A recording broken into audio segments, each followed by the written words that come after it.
Marcus Chun adjusted his worn baseball cap as he stepped off the transport shuttle, his boots clanking against the metallic deck of Kepler Station. The massive space station orbited a gas giant in the Vega system, serving as the galaxy's most prestigious xenological research facility. To most beings in the galaxy, it was known simply as the zoo, though not because it housed animals. The station curator, a tall, blue-skinned Altarian named Veltar, glided forward on 6 spindly legs. His 4 eyes blinked in sequence as he examined the human's personnel file on his neural display. "You are the new maintenance technician?" Veltar's voice carried the musical quality typical of his species, but Marcus detected uncertainty beneath the melodic tones. "That's me," Marcus replied, extending his hand before remembering that most aliens found the gesture strange. He lowered it awkwardly. "Marcus Chun, reporting for duty." Veltar's upper eyes narrowed while his lower ones continued reading. "Your species designation shows human, classification, unknown predator class. This is most unusual. We typically employ herbivorous species for maintenance work. Predators can be unpredictable around our specimens." Marcus chuckled, a sound that made Veltar's skin shift from blue to a worried purple. "I think there's been some kind of mistake in your files. Humans aren't really predators. We're more like omnivores. We eat plants and meat, sure, but we're not exactly hunting prey all day." The Altarian's 4 eyes focused on Marcus with laser intensity. "Your species evolved as pursuit predators. Your forward-facing eyes, your persistence hunting capabilities, your pack coordination, these are not the traits of a peaceful omnivore." "Look, I just fix broken equipment and clean things," Marcus said, shrugging. "I'm about as dangerous as a house cat." Veltar's skin color shifted to an alarmed orange. "A house cat? You domesticated predatory felines for companionship." His voice rose an octave. "This confirms our concerns about human psychological stability." Marcus rolled his eyes. "They're tiny, like this big." He held his hands apart. "They mostly sleep and knock things off tables. Predators that you allow in your homes," Veltar muttered, making rapid notes. "Fascinating and disturbing." He straightened to his full 7-foot height. "Very well. But you must understand, Kepler Station houses the most dangerous beings in the galaxy. Each specimen is here because their species has been classified as a galactic threat. Your duties will be limited to the outer maintenance areas only." "Dangerous how?" Marcus asked as they walked through the pristine corridors. The walls were transparent aluminum, offering views of the star-filled void beyond. Some are ancient warrior races that could tear through starship hulls with their bare hands. Others are psychic entities capable of driving entire populations insane. We have collected beings from dead civilizations, species that destroyed themselves through violence or consumed their own worlds. Veltar's voice dropped to barely above a whisper. "And then there is the Apex." The Apex? A creature from the Andromeda Galaxy. It arrived here in what remained of a generation ship, the sole survivor of its species. The ship's logs indicated that it had systematically hunted and consumed every other being aboard, over 50,000 souls from 17 different species. Veltar stopped walking and turned all 4 eyes to Marcus. "It has been in isolation for 3 years. No being has dared to approach its containment area." Marcus whistled low. "That does sound pretty dangerous. What's it look like?" We do not know. It remains in the shadows of its habitat. Our sensors detect only movement, but no clear image. The few times we have sent drones for observation, they have been destroyed within moments." Veltar resumed walking, his gait more hurried now. "This is why I worry about having a predator species on staff, even for maintenance. Your instincts might activate in the presence of such a creature." "My instincts are mostly limited to finding the nearest coffee machine and avoiding paperwork," Marcus said dryly. They reached a large observation deck where dozens of different alien species worked at various monitoring stations. Through the massive windows, Marcus could see a series of habitat domes extending from the station like soap bubbles. Each dome contained a different environment, some filled with swirling gases, others with exotic landscapes that defied physics. "Each dome is customized for its inhabitant," Veltar explained. "Gravity, atmosphere, temperature, lighting, all perfectly controlled. We study these beings to understand what makes a species become a galactic threat.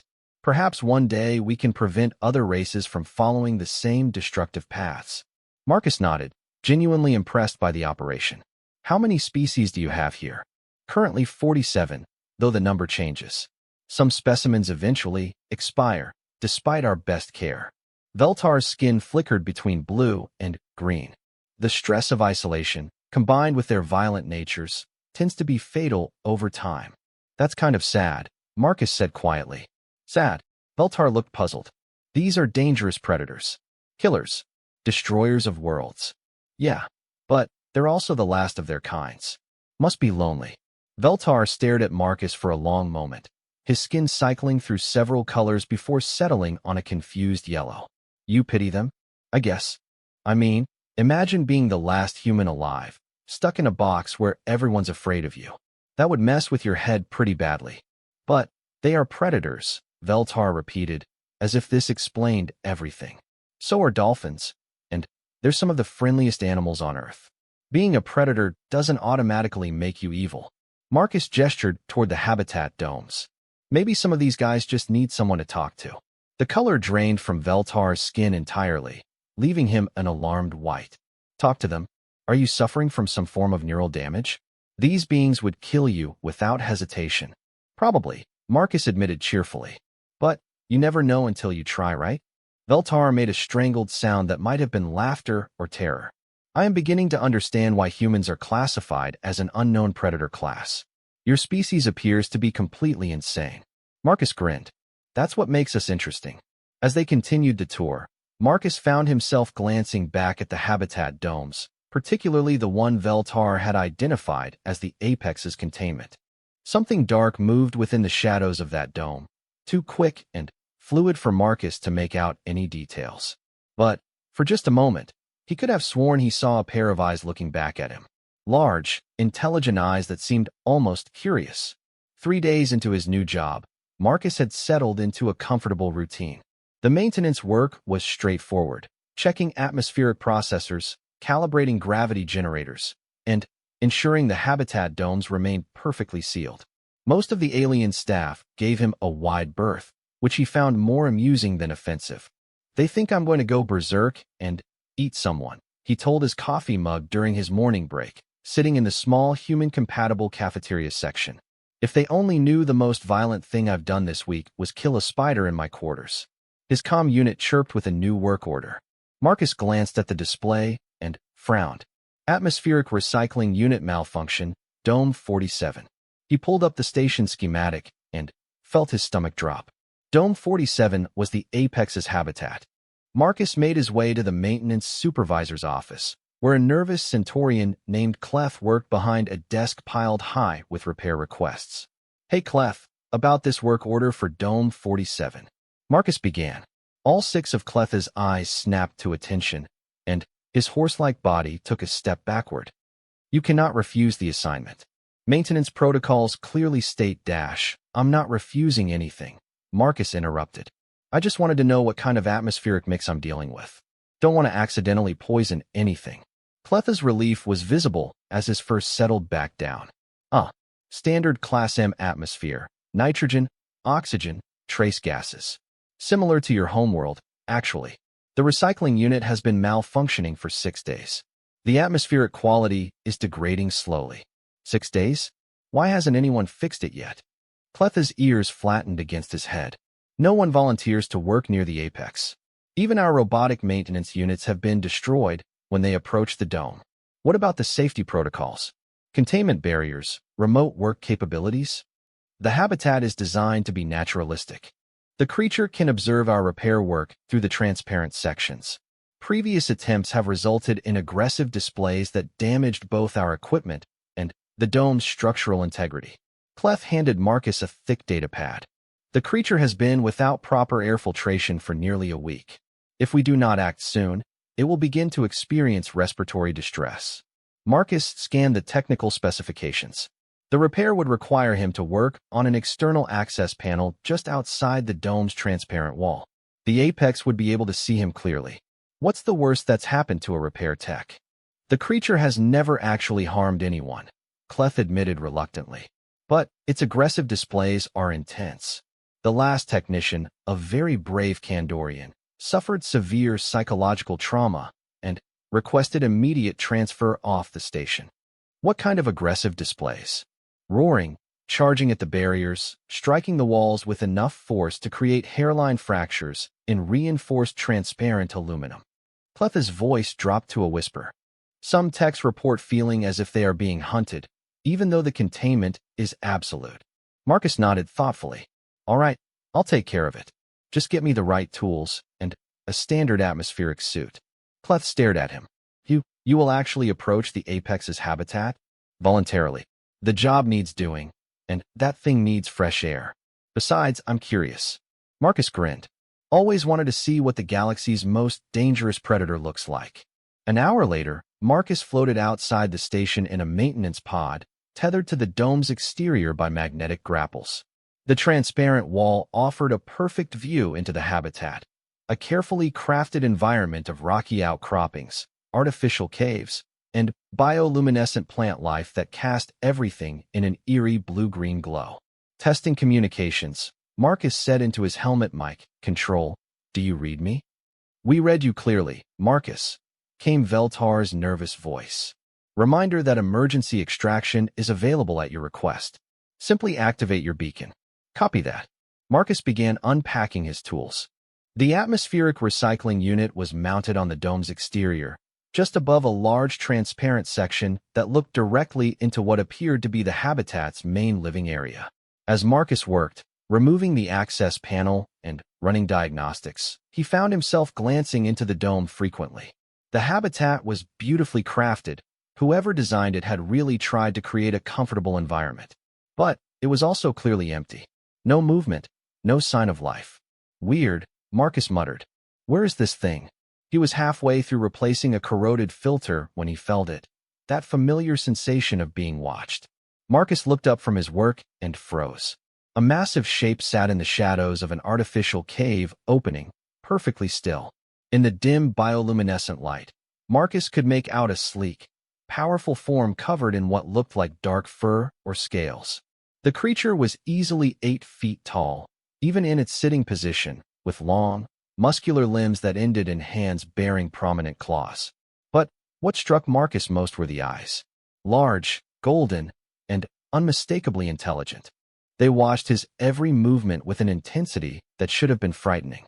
Instead, Marcus found himself fascinated. "Well, hello there," he said softly, though he knew the creature couldn't hear him through the vacuum of space. The apex tilted its head slightly, and Marcus could swear he saw curiosity in those golden eyes. "Control, I've made visual contact with the specimen," Marcus reported, continuing his repair work. "It's observing my activities, but showing no signs of aggression. Are you certain you are safe?" Veltar's voice was tight with worry. Previous reports indicated immediate hostile response to human presence. Marcus glanced back at the creature, which hadn't moved. "It seems more curious than angry. Kind of like..." He paused, searching for the right comparison. "Like a big cat watching something interesting." There was dead silence on the comm channel for several seconds. Did you just compare the galaxy's most dangerous predator to a domestic feline?" Veltar's voice cracked slightly. "I mean, the body language is similar. Head tilted, alert posture, focused attention, but no immediate threat display." Marcus secured the new filter and began reconnecting the atmospheric lines. "It's actually kind of beautiful." "Beautiful?" This was a new voice, Dr. Yith, the station's head xenobiologist. "Human Shun, you are describing a creature that consumed 50,000 beings." "Yeah, but look at it from its perspective," Marcus said, testing the repaired unit. "Stuck on a ship with a bunch of aliens, probably scared and confused, natural predator instincts kick in. Not saying it was right, but I can understand how it happened." The creature in the cave shifted slightly, and Marcus saw more of its form. It was definitely feline in overall build, but larger and more powerfully constructed than any Earth cat. Its movements were fluid and graceful, with that characteristic predator's economy of motion. "Atmospheric recycling restored," Marcus announced, finishing his work. "The unit is operating at normal parameters." As he began packing his tools, Marcus noticed the creature had moved closer to the transparent wall. It was now only a few feet away, separated by the barrier. Up close, he could see fine details, intricate patterns in its dark coat, the way its ears swiveled to track sounds, the obvious intelligence in its expression. On impulse, Marcus raised his hand and pressed it against the transparent wall. The creature's eyes widened slightly, and, after a moment's hesitation, it approached the barrier. Slowly, carefully, it raised one massive hand and placed it against the wall directly opposite Marcus's palm. For a long moment, human and apex predator regarded each other through the transparent barrier. Marcus could see the loneliness in those golden eyes, the desperate hunger for contact with another intelligent being. "I'll be back," Marcus whispered, knowing the creature couldn't hear him, but somehow feeling it understood. When Marcus returned to the station, he found the entire observation deck in chaos. Every monitor was displaying readings from the apex's habitat, and dozens of xenobiologists were arguing in multiple languages. "What's all the excitement about?" Marcus asked as he removed his helmet. Veltar turned to him, his skin cycling rapidly through the entire color spectrum. "The creature, after you left, it has been exhibiting completely unprecedented behavior. Such as, it moved its sleeping area to the transparent wall where you were working. It has been sitting there for the past hour, facing outward, as if—" Veltar struggled with the words. "As if it's waiting for someone to come back," Marcus finished quietly. The observation deck fell silent.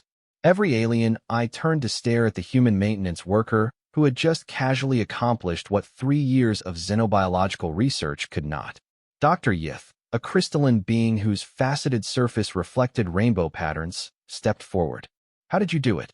What technique did you use to calm the creature?" Marcus shrugged. "I treated it like a person instead of a monster. Turns out that makes a difference." The next morning brought an emergency meeting in the station's main conference room.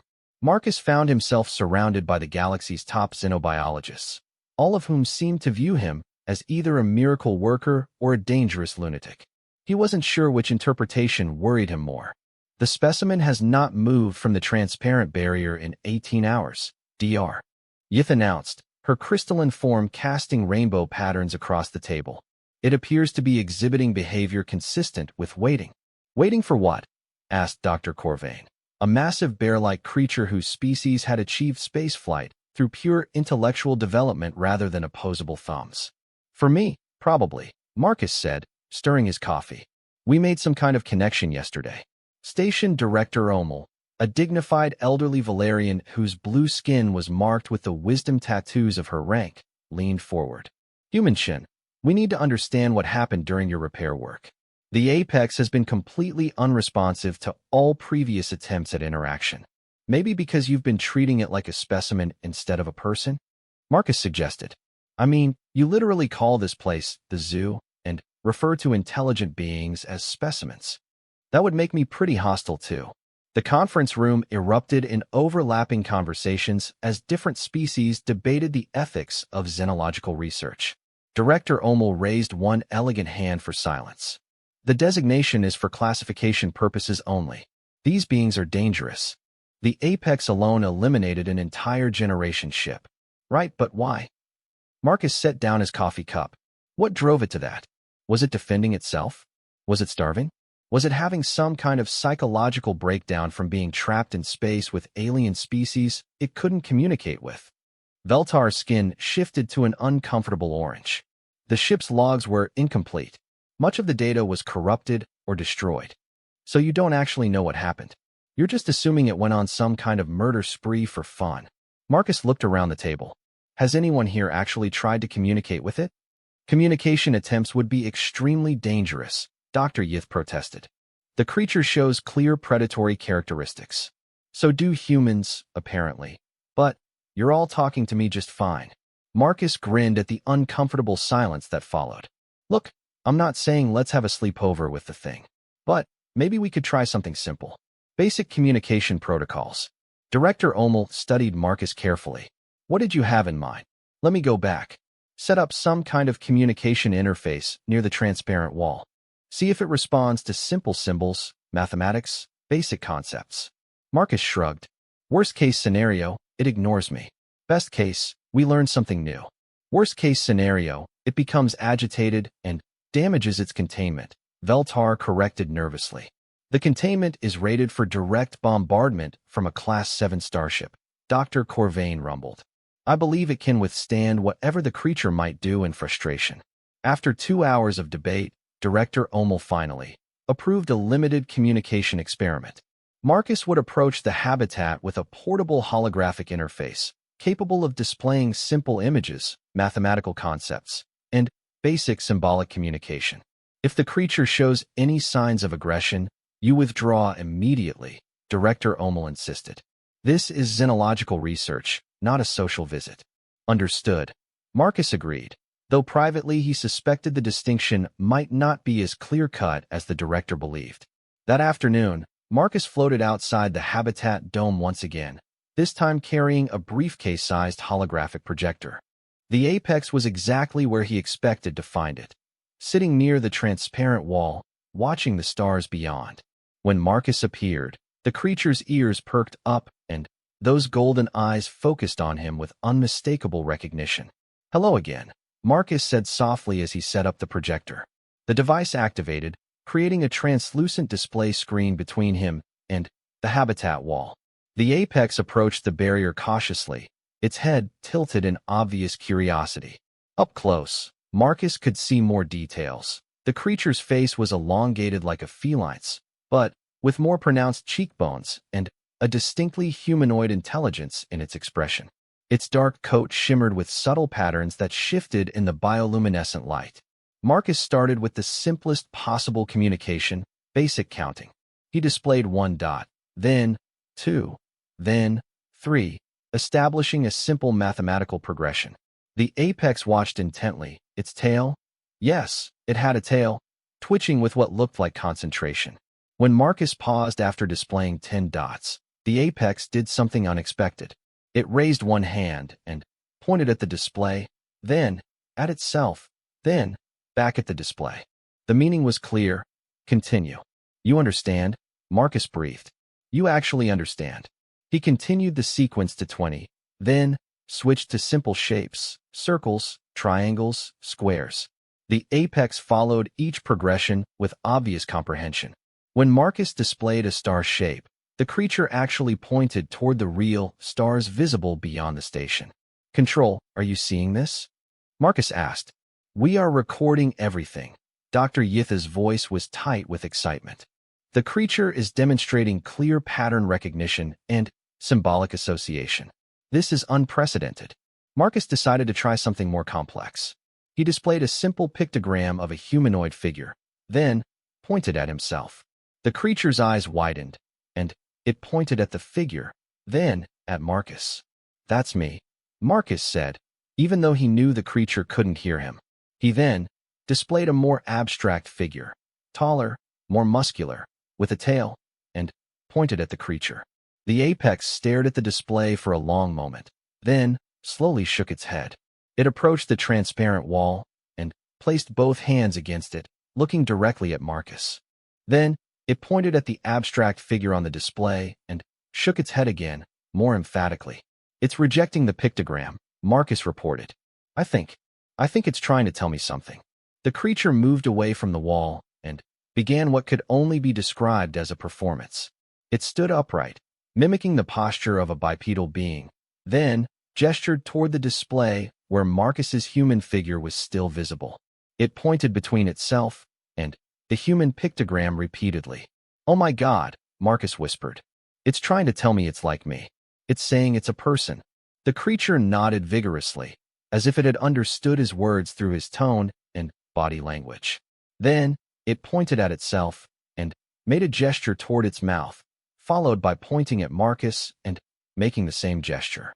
Speech, Marcus realized. It's asking about speech. It wants to know if we can talk. Marcus activated his helmet's external speakers, switching them to maximum volume. Can you hear me now? The apex's reaction was immediate and dramatic. Its eyes widened, its ears swiveled forward, and it pressed itself against the transparent wall. It opened its mouth and made a sound, not the roar that previous reports had described, but something softer, more modulated. Almost like it's trying to speak, Marcus said, his voice filled with wonder. The roaring wasn't aggression. It was trying to communicate, and no one realized it. The creature continued making sounds, its voice rising and falling in patterns that almost resembled language. Marcus couldn't understand the meaning, but the intent was unmistakable. This was an intelligent being, desperately trying to establish contact with another intelligent mind.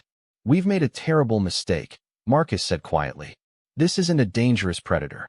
It's a person we've been keeping in isolation for 3 years." Behind him, through the comm channel, Marcus could hear heated arguments erupting in the observation center.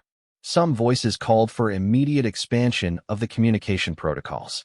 Others demanded that the experiment be terminated for safety reasons. But Marcus only had eyes for the creature in front of him, a being whose loneliness and intelligence shone clearly in its golden eyes. A person who had been waiting 3 years for someone to treat it like a person.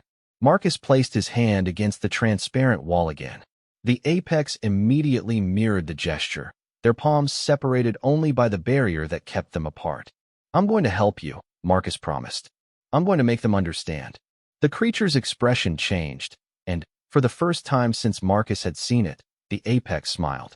It was a predator's smile, full of sharp teeth, but the expression was unmistakably one of hope and gratitude. In the observation center, alarms began to sound as xenobiologists detected massive changes in the creature's neurological patterns. But Marcus barely heard them. He was too busy watching as the galaxy's most feared predator pressed its forehead against the transparent wall and began to weep. Tears of relief, Marcus realized. The tears of someone who had finally been recognized as more than just a monster. The emergency session of the Galactic Ethics Council convened within 6 hours of Marcus's communication breakthrough. Representatives from 47 species participated via quantum entanglement communication, their holograms filling the station's largest conference hall. Marcus sat at the defendant's table, feeling distinctly like he was on trial. "The human claims that specimen Apex 001 is exhibiting signs of sapient intelligence," announced Counselor HFY, her insectoid mandibles clicking with disapproval. "This assertion contradicts 3 years of careful observation and classification." "Because you never tried to communicate with it," Marcus replied firmly. "You just watched it like it was an animal in a zoo." "The being consumed 50,000 individuals," Counselor Mordun rumbled, his massive frame dwarfing even the holographic projection. "This is not the action of a civilized entity." "We don't know the circumstances," Marcus shot back. What if it was defending itself? What if there was a breakdown in communication that led to violence? What if it was starving and had no choice? Director Omel activated a holographic display showing the recovered data from the generation ship. The ship's logs indicate a systematic hunting pattern. The creature eliminated different species in order of size and threat potential, or in order of perceived danger to itself. Marcus countered. "Look, I'm not saying it didn't kill those people. I'm saying we need to understand why before we write it off as a monster." Dr. Yitha's crystalline form chimed softly as she spoke. "The communication session has provided unprecedented data. The entity demonstrates clear mathematical comprehension, symbolic reasoning, and emotional expression. These are hallmarks of sapient intelligence. Intelligence does not negate dangerousness," Counselor HFY clicked. "Many sapient species have been classified as galactic threats." Marcus stood up, ignoring the nervous rustling from the alien observers. "Then, let me talk to it properly. Give me a real translation matrix, something that can handle complex language patterns. Let me ask it what happened on that ship." "Absolutely not," Veltar interjected, his skin flashing alarmed red. "Direct communication with an uncontained apex predator violates every safety protocol. It's not uncontained. It's behind a barrier that could stop a starship. And it's not just an apex predator, it's a person." Marcus looked around the room, meeting the eyes of dozens of different species. "How many of you are predators? How many of your ancestors hunted for survival?" The uncomfortable silence that followed spoke volumes. "The difference," Counselor Mordun finally said, "is that our species evolved beyond their predatory instincts. We developed civilization, law, moral frameworks. How do you know this being didn't?" How do you know its species hadn't developed those same things before? Whatever happened to them happened. Marcus gestured toward the display showing the derelict generation ship. Maybe we're not looking at a monster. Maybe we're looking at the traumatized survivor of a species extinction. Dr. Corvain, who had been silent throughout the debate, finally spoke. The human raises valid scientific questions. We cannot claim to understand the entity without attempting proper communication. The risks Veltar began. The risks are minimal. Dr. Corvain interrupted with a rumbling growl. And the potential knowledge gained could be immense. We know almost nothing about Andromedan species development. This could be our only chance to study an advanced extragalactic intelligence. After 4 hours of debate, the council reached a compromise. Marcus would be allowed to attempt translation-assisted communication with the Apex, but under strict conditions. The interaction would be limited to 1 hour, conducted through the transparent barrier, with emergency containment protocols standing by. 2 days later, Marcus found himself back at the Habitat Dome, this time accompanied by the most advanced translation AI in the galaxy. The device, roughly the size of a briefcase, could analyze vocal patterns, attempt linguistic reconstruction, and provide real-time translation for over 10 million known languages. The Apex was waiting for him, sitting in its now familiar spot near the transparent wall. When Marcus appeared, the creature's entire demeanor brightened. It approached the barrier eagerly, placing both hands against the transparent surface. "Hello," Marcus said clearly into the translation device. The AI hummed for several seconds, analyzing the word's structure and meaning, then projected a series of tonal sounds toward the habitat's internal speakers. The Apex's ears swiveled toward the speakers, its eyes widening with understanding. After a moment, it opened its mouth and made a careful, deliberate sound. The translation AI processed the response and spoke in a warm, melodic voice. "Hello, small star friend." Marcus felt a chill run down his spine. "Star friend." The creature made another series of sounds, and the AI translated. "You move between the stars, as we once did. You are friend to small one who is lost." "Small one who is lost," Marcus repeated. That's you, isn't it?" A confirmation sound, translated as yes, with undertones of sadness. "What's your name?" Marcus asked. The response was a complex series of sounds that the AI struggled with before settling on. Lykervi the Far Walker, cub of Shintai the Night Singer, blood of the star hunters who walked between worlds before the silence came. Marcus felt his throat tighten. The being had a name, a lineage, a culture. "What happened to your people, Lykervi?" The creature, Lykervi, sat back on his haunches, his golden eyes growing distant. When he spoke, his voice carried a weight of grief that the translation AI rendered as a soft, mournful tone. "The void sickness came to our worlds, started as whispers in the deep places where starlight does not reach, spread like hunger through our cities, our ships, our people, made them wrong, made them hunger for things that should not be hunted." "A plague?" Marcus asked. "Not flesh sickness, mind sickness, soul sickness." Lykervi's voice grew stronger. "Those touched by it lost themselves, became creatures of pure hunger, killing not for survival but for the joy of death itself. We called them the Hollow Ones." Marcus watched the alien's expression, seeing pain and loss that needed no translation. "Your people fought them?"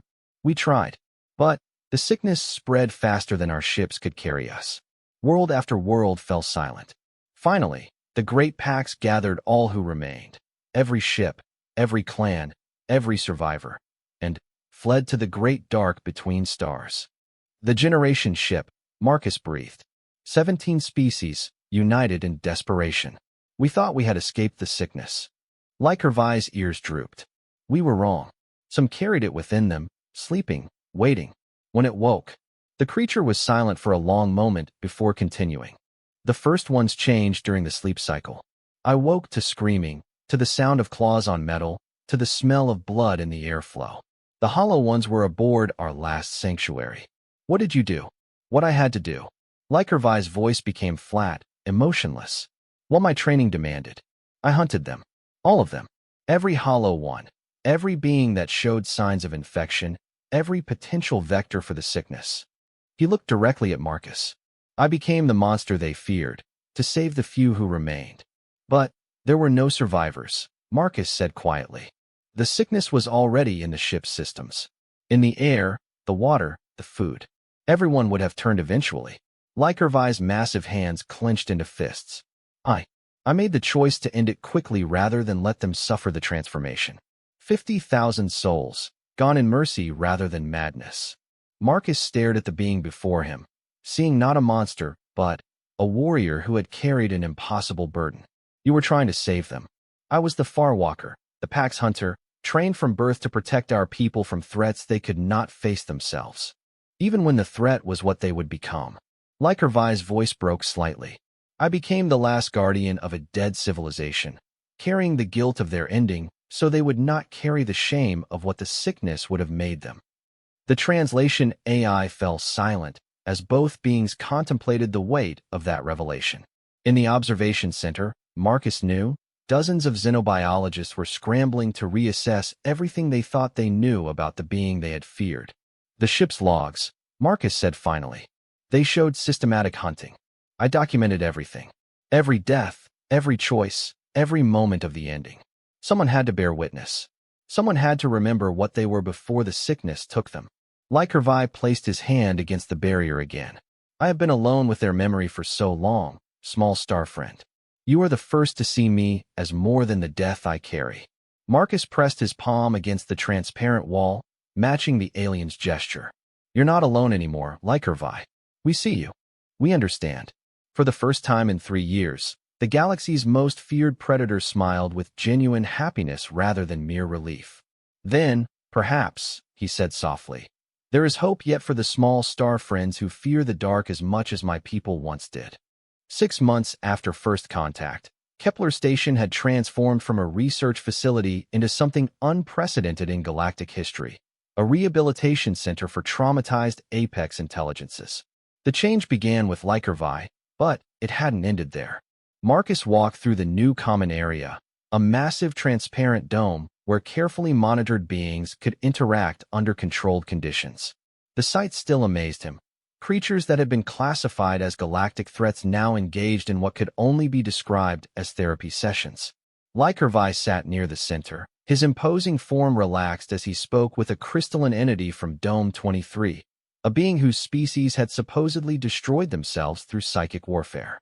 The crystal creature, who had chosen the name Harmony of Shattered Light, projected soft musical tones that Lycurvi seemed to find soothing.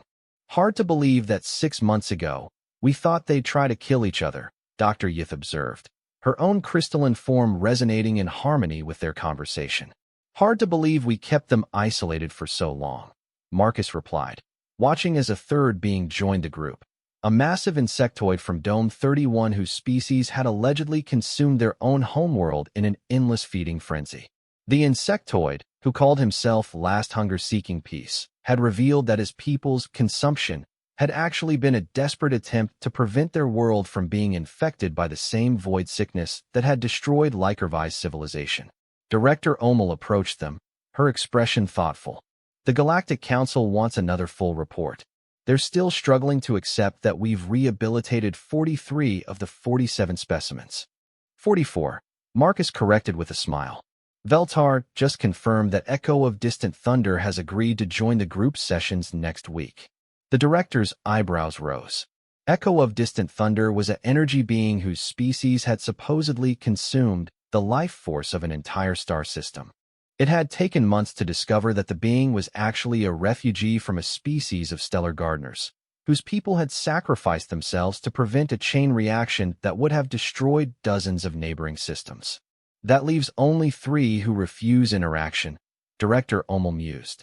Can you blame them? Marcus asked, gesturing toward a distant dome where a shadowy figure remained hidden. After what they've been through, after how we've treated them, some are going to need more time. Dr. Corvain lumbered over, his bear-like form moving with the careful grace of someone navigating around much smaller beings. The council is asking difficult questions about our new protocols. Some members are concerned that we're being too trusting. Some members are concerned that they might have to reassess their own prejudices, Marcus replied bluntly. Half the dangerous predators in our care turned out to be survivors of species-ending catastrophes. The other half were defending their people from threats the Council couldn't even imagine. Not all of them, Dr. Yith reminded him. 3 of our subjects genuinely were violent aggressors before their capture. And all 3 have shown remarkable progress once we started treating their underlying trauma, Marcus pointed out. Turns out that violence is often a symptom, not a cause. Through the transparent dome, Marcus watched as Lycurvi stood and stretched, his massive form moving with the fluid grace that had once terrified xenobiologists. The former Star Hunter had become something of a leader among the rehabilitated beings, his experience with loss and guilt allowing him to connect with others who carried similar burdens. Lycurvi noticed Marcus watching and approached the observation area. Even after months of interaction, some of the staff still tensed when the 8-foot predator moved in their direction. But Marcus just smiled and activated the communication interface. "How are the newcomers adjusting?" Marcus asked. "Slowly, but with hope," Lycurvi replied through the translation matrix. "Harmony of Shattered Light carries deep pain from her people's psychic wars. Last Hunger-Seeking Peace mourns the necessity that drove his people to consume their world to prevent its corruption. But they begin to see that guilt shared is guilt lessened. And you? How are you doing with all of this?" Lycurvi's golden eyes grew thoughtful. "For 3 years, I believed I was the last of my kind, the final witness to my people's ending. But I have learned that every being here carries the memory of loss. We are all the last of our kinds, in one way or another. Together, we create a new kind of pack." Dr. Yith stepped forward. "Lycurvi, the Council wants to know if you would be willing to testify about the void sickness. Your account could help us identify other potential outbreaks." The Great Predator considered this. "If my testimony helps protect the small star friends and others from the sickness that took my people, then, yes. But I will not be displayed as a curiosity or a monster. I speak as an equal, or I do not speak at all." "Of course," Director Omel said quickly. "You would testify as an expert witness, not as a specimen." Marcus felt a warm sense of pride as he watched the interaction. The being that had once been the station's most feared inhabitant was now being consulted as an expert on galactic threats.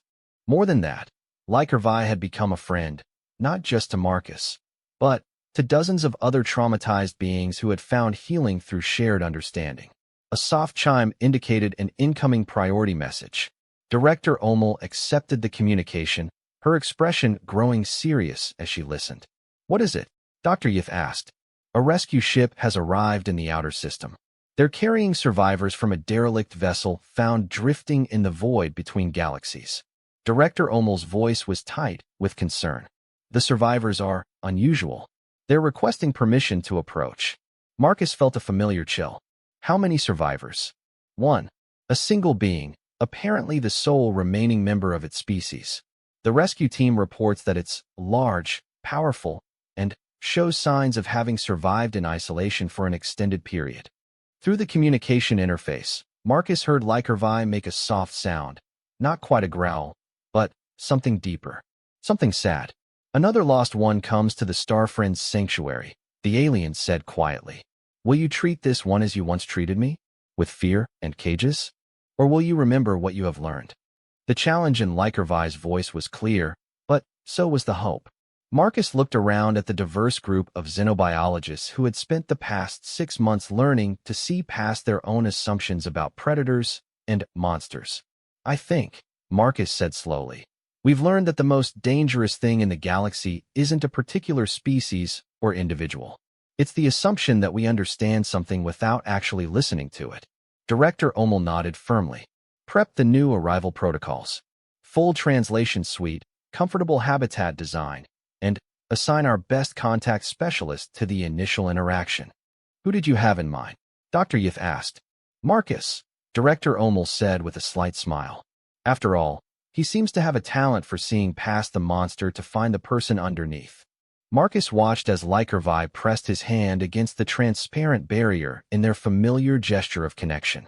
The Great Predator's expression was one of approval and something that might have been pride. "Another lost soul seeks sanctuary among the Star Friends," Lycurvi said softly. "Perhaps together, We can help them find what we have all found here. What's that? Marcus asked.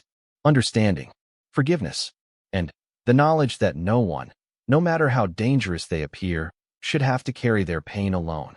As Marcus prepared for another first contact, another opportunity to look past fear and see the person behind the predator, he reflected on how much the galaxy had changed in 6 months.